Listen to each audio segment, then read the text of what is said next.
Hi ಎಲ್ರಿಗೂ ನಮಸ್ಕಾರ. Share market in Kannada ಚಾನೆಲ್ಗೆ ನಿಮಗೆ ಸ್ವಾಗತ. ಫೆಬ್ರವರಿ 2ರ ಮಾರ್ಕೆಟ್ ಅಪ್ಡೇಟ್ನ ಅಬ್ಸರ್ವ್ ಮಾಡೋದಾದ್ರೆ ಮಾರ್ಕೆಟ್ನಲ್ಲಿ ಒಳ್ಳೆ ಒಂದು ರಿಕವರಿ ಇವತ್ತು ನೋಡೋದಕ್ಕೆ ಸಿಕ್ತು. ಬೆಳಗಿನ ಸೆಷನಲ್ಲಿ ನಿಫ್ಟಿ ವೀಕ್ ಆಗಿ ಟ್ರೇಡ್ ಆಗ್ತಿತ್ತು. 24,700 ಲೋ ಕೂಡ ನೋಡೋದಕ್ಕೆ ಸಿಕ್ತು.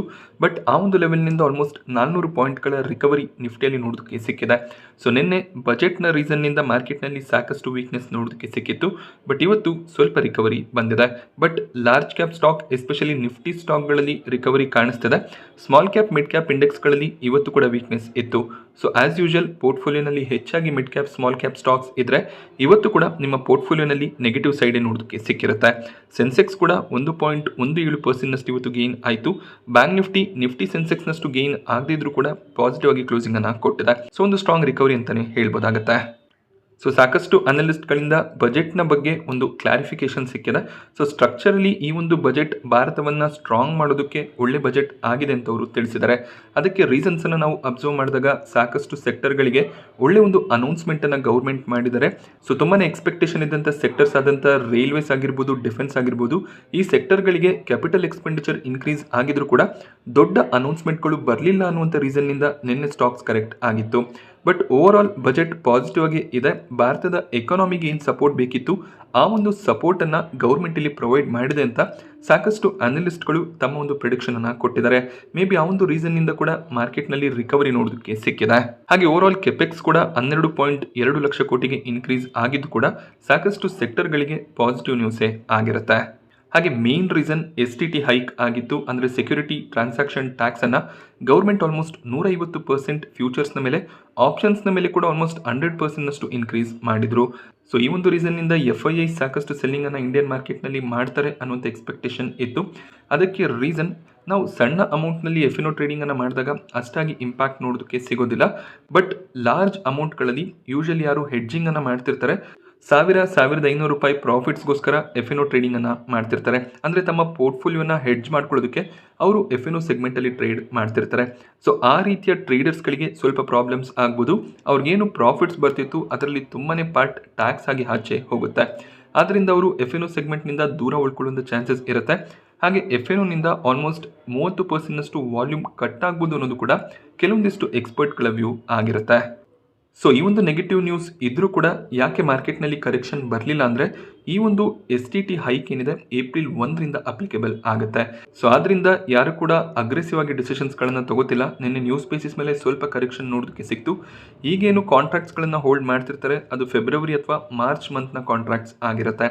ಆ ರೀಸನ್ನಿಂದ ಏಪ್ರಿಲ್ನಲ್ಲಿ ಟ್ಯಾಕ್ಸಸ್ ಇನ್ಕ್ರೀಸ್ ಆಗ್ತದೆ. ಈಗಲೇ ಯಾಕೆ ನಾವು ಆ್ಯಕ್ಷನನ್ನು ತಗೋಬೇಕು ಅಂತ ಯಾರು ಕೂಡ ಪೊಸಿಷನ್ಸನ್ನು ಸ್ಕ್ವೇರ್ ಆಫ್ ಮಾಡ್ಕೊಂಡಿಲ್ಲ. ಮೇ ಬಿ ಎಕ್ಸ್ಪೈರಿ ಟೈಮ್ನಲ್ಲಿ ಸ್ವಲ್ಪ ವೊಲಟಾಲಿಟಿ ಕಾಣಿಸ್ಬೋದು.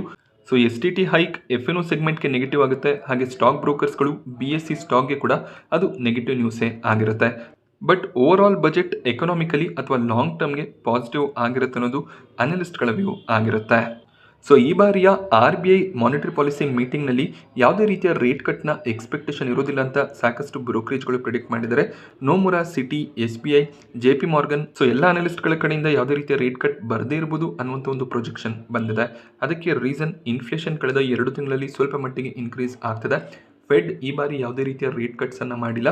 ಹಾಗೆ ಗ್ಲೋಬಲ್ ಎಕನಾಮಿಕ್ ಕಂಡೀಷನ್ಸ್ ಕೂಡ ಅಷ್ಟು ಸರಿ ಇಲ್ಲದೆ ಇರೋ ರೀಸನ್ನಿಂದ ಮೇ ಬಿ ಈ ಒಂದು ಮೀಟಿಂಗ್ನಲ್ಲಿ ಅಬ್ಸರ್ವ್ ಮಾಡಿ ನೆಕ್ಸ್ಟ್ ಮೀಟಿಂಗ್ನಲ್ಲಿ ಡಿಸಿಷನ್ ತಗೊಳ್ಳುವಂಥ ಚಾನ್ಸಸ್ ಇರುತ್ತೆ.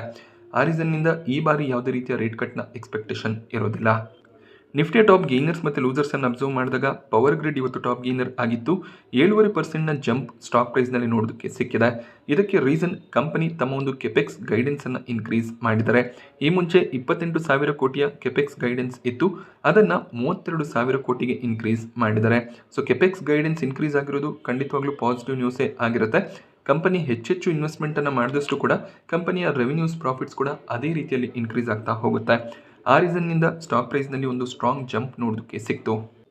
ಟಾಟಾ ಮೋಟಾರ್ಸ್ ಪ್ಯಾಸೆಂಜರ್ ವೆಹಿಕಲ್ಸ್ ಒಂದು ಸ್ಟ್ರಾಂಗ್ ಸೇಲ್ಸನ್ನು ಡಿಕ್ಲೇರ್ ಮಾಡಿದ್ರು. ಸ್ಟಾಕ್ ಸ್ಟ್ರಾಂಗ್ ಆಗಿ ರಿವೈವ್ ಕೂಡ ಆಗಿದೆ. 5.5% jump Tata motors passenger vehicle stock ಪ್ರೈಸ್ನಲ್ಲಿ ನೋಡೋದಕ್ಕೆ ಸಿಕ್ತು. ಅದಾನಿ ಪೋರ್ಟ್ಸ್ ನಿನ್ನೆ ಬಜೆಟ್ನ ರೀಸನ್ನಿಂದ ಸಾಕಷ್ಟು ಕರೆಕ್ಟ್ ಆಗಿತ್ತು. ಬಟ್ ಇವತ್ತು 4% ಗೇನ್ ನೋಡೋದಕ್ಕೆ ಸಿಕ್ಕಿದೆ. ಟಾಟಾ ಕನ್ಸ್ಯೂಮರ್ ಪ್ರಾಡಕ್ಟ್ ಕೂಡ 3.5% ಅರೌಂಡಲ್ಲಿ ಇವತ್ತು ಗೇನ್ ಆಯಿತು. BL ಸ್ಟಾಕ್ ಪ್ರೈಸ್ನಲ್ಲಿ ಬೆಳಿಗ್ಗೆ ವೀಕ್ನೆಸ್ ಇತ್ತು, ಬಟ್ ಅದಾದಮೇಲೆ ರಿಕವರಿ ಬಂದಿದೆ. ಸೊ ಬಜೆಟ್ನಲ್ಲಿ BL ಹಾಗೆಯೇ ಬೇರೆ ಡಿಫೆನ್ಸ್ ಕಂಪನಿಗಳು ಸಾಕಷ್ಟು ಎಕ್ಸ್ಪೆಕ್ಟೇಷನನ್ನು ಇಟ್ಕೊಂಡಿತ್ತು. ಬಟ್ ದೊಡ್ಡ ಅನೌನ್ಸ್ಮೆಂಟ್ಗಳು ಬರದೇ ಇದ್ರೂ ಕೂಡ ಓವರ್ ಆಲ್ ಬಜೆಟ್ 18% ಇನ್ಕ್ರೀಸ್ ಆಗಿದೆ. ಸೊ ಆದ್ದರಿಂದ ಡಿಫೆನ್ಸ್ ಕಂಪನಿಗಳು ಆರ್ಡರ್ಸನ್ನು ಎಕ್ಸ್ಪೆಕ್ಟ್ ಮಾಡ್ಬೋದಾಗುತ್ತೆ. ಬಟ್ ದೊಡ್ಡ ರೀತಿಯ ಅನೌನ್ಸ್ಮೆಂಟ್ ಬರಲಿಲ್ಲ ಅನ್ನುವಂಥ ರೀಸನ್ನಿಂದ ಸ್ವಲ್ಪ ವೀಕ್ನೆಸ್ ನೋಡೋದಕ್ಕೆ ಸಿಕ್ಕಿತ್ತು. ಬಟ್ HAL ಕೂಡ ಬೆಳಿಗ್ಗೆ ವೀಕ್ ಆಗಿ ಇದ್ರೂ ಕೂಡ ಆಮೇಲೆ ಸ್ಲೋ ಆಗಿ ರಿಕವರ್ ಆಗಿದೆ. ಸೊ ಜಸ್ಟ್ ಬಜೆಟ್ ರೀಸನ್ನಿಂದ ಸ್ವಲ್ಪ ಪ್ಯಾನಿಕ್ ಕ್ರಿಯೇಟ್ ಆಗಿತ್ತು. ಸೊ ಅದು ಸ್ಲೋ ಆಗಿ ಸರಿ ಹೋಗುತ್ತೆ ಮತ್ತೆ ಸ್ಟಾಕ್ಗಳು ರಿಕವರ್ ಆಗೋದಕ್ಕೆ ಸ್ಟಾರ್ಟ್ ಆಗುತ್ತೆ. ಸೊ ನಿಫ್ಟಿಯ ಟಾಪ್ ಲೂಸರ್ಸ್ ಅನ್ನು ಅಬ್ಸರ್ವ್ ಮಾಡಿದಾಗ ಶ್ರೀರಾಮ್ ಫಿನಾನ್ಸ್ ಇವತ್ತು ಟಾಪ್ ಲೂಸರ್ ಆಗಿತ್ತು. 3.5% ಡೌನ್ ಸೈಡ್ ಇವತ್ತು ನೋಡೋದಕ್ಕೆ ಸಿಕ್ಕಿದೆ. NBFC ಸ್ಟಾಕ್ಗಳಲ್ಲಿ ಫಿನಾನ್ಷಿಯಲ್ ಸ್ಟಾಕ್ಗಳಲ್ಲಿ ಸ್ವಲ್ಪ ವೀಕ್ನೆಸ್ ಕಾಣಿಸ್ತಿದೆ. ಮೇ ಬಿ ಹೆಚ್ಚಿನ ಒಂದು ಅನೌನ್ಸ್ಮೆಂಟ್ಸ್ ಬರಲಿಲ್ಲ, ಬಾರೋಯಿಂಗ್ಸ್ ಕೂಡ ಇನ್ಕ್ರೀಸ್ ಆಗುತ್ತೆ ಅನ್ನುವಂಥ ನ್ಯೂಸ್ ಇತ್ತು.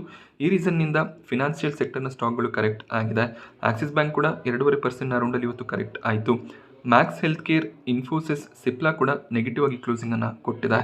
ಬಜಾಜ್ ಹೌಸಿಂಗ್ ಫಿನಾನ್ಸ್ ತಮ್ಮ Q3 ರಿಸಲ್ಟ್ ಅನ್ನು ಅನೌನ್ಸ್ ಮಾಡಿದರೆ ಕಂಪನಿಯ profits year on year 21% increase ಆಗಿದೆ. 665 ಕೋಟಿ ಪ್ರಾಫಿಟ್ಸ್ ಬಜಾಜ್ ಹೌಸಿಂಗ್ ಫಿನಾನ್ಸ್ನ ಕಡೆಯಿಂದ ಡಿಕ್ಲೇರ್ ಆಯಿತು. ಲಾಸ್ಟ್ ಕ್ವಾರ್ಟರ್ನಲ್ಲಿ ಕೂಡ 643 ಕೋಟಿ ಅರೌಂಡಲ್ಲಿ ಪ್ರಾಫಿಟ್ಸ್ ಬಂದಿತ್ತು. Quarter on quarter almost flat profits ಅಂತ ಹೇಳ್ಬೋದಾಗುತ್ತೆ. ಸೊ ಈ ಒಂದು ಸ್ಟಾಕ್ ಕೂಡ ಬೆಳಿಗ್ಗೆ ಸ್ವಲ್ಪ ಮಟ್ಟಿಗೆ ನೆಗೆಟಿವ್ ಆಗಿ ಟ್ರೇಡ್ ಆಗ್ತಿತ್ತು. ಬಟ್ ಮಾರ್ಕೆಟ್ ರಿಕವರಿಯ ರೀಸನ್ನಿಂದ ಈ ಒಂದು ಸ್ಟಾಕ್ ಸ್ಟ್ರಾಂಗ್ ಆಗಿ ರಿಕವರ್ ಆಗಿದೆ. ಈ ರಿಸಲ್ಟ್ನಿಂದ ಮೇ ಬಿ ನಾಳೆ ಕೂಡ ಸ್ಟಾಕ್ ಪಾಸಿಟಿವ್ ರಿಯಾಕ್ಷನ್ಸ್ ಅನ್ನು ಕೊಡ್ಬೋದು. PB ಫಿನ್ಟೆಕ್ QIP ಅನ್ನು ಅನೌನ್ಸ್ ಮಾಡ್ಬೋದು ಅನ್ನುವಂಥ ಒಂದು ರಿಪೋರ್ಟ್ ನೋಡೋದಕ್ಕೆ ಸಿಕ್ಕಿದೆ. ಕಂಪನಿ ಫಂಡ್ ರೈಸಿಂಗ್ನ ಪ್ಲಾನ್ಸ್ ಅನ್ನ ಮಾಡ್ತಿದ್ದಾರೆ. ಸೊ ಇನ್ಶೂರೆನ್ಸ್ ಸೆಗ್ಮೆಂಟ್ನಲ್ಲಿ ಅಗ್ರೆಸಿವ್ ಆಗಿ ಕಂಪನಿ ಡಿಸಿಷನ್ಸ್ಗಳನ್ನು ತಗೋತಿದ್ದಾರೆ. ಆಕ್ವಿಸಿಷನ್ನ ಪ್ಲಾನ್ಸ್ ಇದೆ. ಆ ರೀಸನ್ನಿಂದ ಫಂಡ್ಸ್ನ ಅವಶ್ಯಕತೆ ಇರುತ್ತೆ. QIP ಮೂಲಕ ಈ ಒಂದು ಫಂಡ್ ರೈಸಿಂಗ್ನ ಪ್ಲಾನ್ ಇದೆ. ಅಂದರೆ ಶೇರ್ಸ್ಗಳನ್ನು ಈ ಕಂಪನಿ ದೊಡ್ಡ ದೊಡ್ಡ ಕ್ವಾಲಿಫೈಡ್ ಇನ್ಸ್ಟಿಟ್ಯೂಷನಲ್ ಬಯರ್ಸ್ಗಳಿಗೆ ಸೆಲ್ ಮಾಡಿ ಅದರಿಂದ ಫಂಡ್ ರೈಸಿಂಗನ್ನು ಮಾಡ್ತಾರೆ. ಯೂಶಲಿ ಈ ರೀತಿಯ QIPs ಏನಿದೆ ಮಾರ್ಕೆಟ್ ಪ್ರೈಸ್ಗಿಂತ ಕಡಿಮೆ ಪ್ರೈಸ್ನಲ್ಲೇ ಬರುತ್ತೆ. ಆದ್ದರಿಂದ ಇವತ್ತು PB ಫಿನ್ಟೆಕ್ ಸ್ಟಾಕ್ ಪ್ರೈಸ್ನಲ್ಲಿ ಸ್ವಲ್ಪ ವೀಕ್ನೆಸ್ ನೋಡೋದಕ್ಕೆ ಸಿಕ್ಕಿದೆ. ಸೊ PB ಫಿನ್ಟೆಕ್ ಆಲ್ಮೋಸ್ಟ್ 4.5%ಗೂ ಹೆಚ್ಚಾಗಿ ಇವತ್ತು ಕರೆಕ್ಟ್ ಆಯಿತು. ಈ ಒಂದು ನ್ಯೂಸ್ ಬಂದ ಮೇಲೆ ಒಂದು ಅಗ್ರೆಸಿವ್ ಸೆಲ್ಲಿಂಗ್ ಕೂಡ ನೋಡೋದಕ್ಕೆ ಸಿಕ್ಕಿದೆ. FII DII ಟ್ರೇಡಿಂಗ್ ಆಕ್ಟಿವಿಟಿಯನ್ನು ನಾವು ಅಬ್ಸರ್ವ್ ಮಾಡಿದಾಗ DIIs ಇವತ್ತು ನೆಟ್ ಬೈಯರ್ಸ್ ಆಗಿದ್ರು. 2446 ಕೋಟಿ ಅಮೌಂಟ್ನ ನೆಟ್ ಬೈಯಿಂಗ್ DIIs ಕಡೆಯಿಂದ ನೋಡೋದಕ್ಕೆ ಸಿಕ್ಕಿದೆ.